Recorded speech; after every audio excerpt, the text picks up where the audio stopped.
Tama naman ako sa meron tayo. Yan, ako nga pala si Zal Ramos. Then, this is my artwork for Mocap 2025.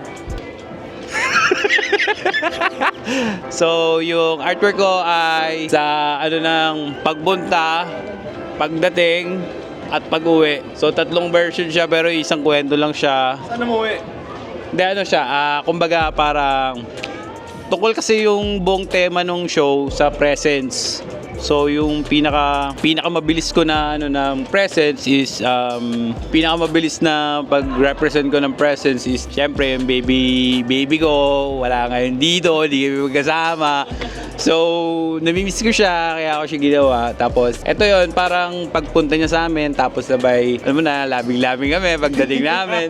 Tapos dito natin ko siya po eh.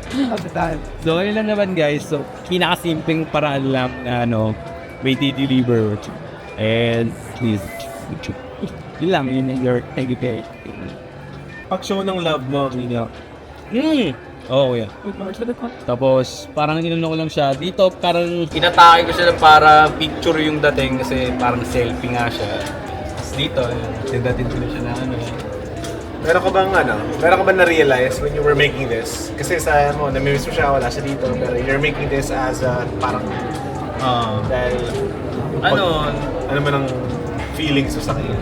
May na-realize ka ba during the process of this one? So, bukod sa longing, nakita ko siya dito, parang sobrang tamis niya. So, ayun. Diabetes ka. Diabetes. Pero ayun, lang ako. Tuwa lang din ako kasi syempre, part pa rin tayo ng Mocap hanggang ngayon. So, next year, sana ulit, di ba? Yun lang. Upcoming shows? Upcoming shows, July 19, solo sa Very Good. See you there!